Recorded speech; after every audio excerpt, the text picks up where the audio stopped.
ከግል እስከ መንግስት አካላት በጣም ብዙ አከናዋኞችን የሚያካትት በመሆኑ ምክንያት ይሄ ኮሪደር ወይም ደግሞ የእቃውን መግባትና መውጣት ፕሮሲጀሩን ተከትሎ ለማከናወን የምንሄዳቸው መስመሮች በጣም ብዙና ሰፊ በመሆናቸው ይህንን የሚያሳልጥ አንድ አድርጎ የሚያሰራ ሂደት ምን መሆን አለበት?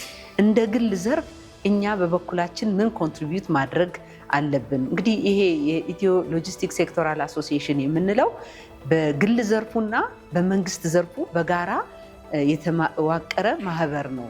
የማዕከል ያደረገው የእቃውን ባለቤት ወይም ኢምፖርተሩን፣ ኤክስፖርተሩን፣ ማኒፋክቸረሩን ይሁንና የአከናዋኞች፣ ፍሬት ፎርወርደሮች፣ አጓጓዦች፣ ባንከሮች፣ ኢንሹራንስ እነዚህ ሁሉ አባላት የሆኑበት እንዲሁም የመንግስት ተቋማት ከስተምስንም ሚኒስትሪ ኦፍ ትራንስፖርትም ይሄ ማህበሩ በራሱ አንዱ የናሽናል ሎጂስቲክስ ስትራቴጂ አካል ሆኖ የተቀረጸ